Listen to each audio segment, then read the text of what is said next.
సింగరేణిలో medical board యథావిధిగా కొనసాగించాలని, మారు పేర్ల మీద పనిచేస్తున్న కార్మికులని ఉద్యోగాల్లో తీసుకోవాలని, అదేవిధంగా డిస్మిస్ అయిన కార్మికులందరూ కూడా ఉద్యోగాలు కల్పించాలని, ఏదైతే స్ట్రక్చర్డ్ సమావేశంలో యాజమాన్యం అంగీకరించిందో సొంత ఇంటి పథకాన్ని అమలు చేయడానికి దాన్ని వెంటనే అమల్లోకి తీసుకురావాలి.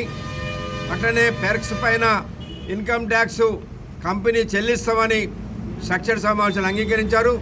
దాన్ని వెంటనే అమలు చేయాలని సింగరేణి వ్యాప్తంగా గుర్తింపు కార్మిక సంఘం ఏఐటీసీగా అన్ని 11 ఏరియాల్లో కూడా మేము అన్ని మైన్స్లో పర్యటించి బస్సు జాతా ద్వారా పౌరు యాత్ర జరిపి కొత్తగూడెం హెడ్ ఆఫీస్ ముందు పెద్ద ఎత్తున ధర్నా నిర్వహించాం.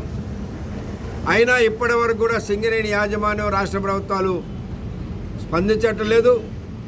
గత వారం 10 రోజులుగా రాష్ట్ర ప్రభుత్వం 2-3 సార్లు వాయిదాలు వేసింది చర్చలని.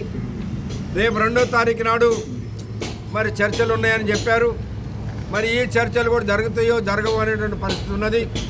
ఒకవేళ కనుక రేపు మే 2వ తారీఖు నాడు చర్చలు జరగక ఈ సమస్యల పరిష్కారానికి రాష్ట్ర ప్రభుత్వం అంగీకరించకపోతే సింగరేణి వ్యాప్తంగా అన్ని కార్మిక సంఘాలను కలుపుకొని సమ్మె నోటీస్ ఇచ్చి సమ్మె చేయడానికి సిద్ధంగా ఉన్నామని చెప్పేసి హెచ్చరిస్తూ ఉన్నాం.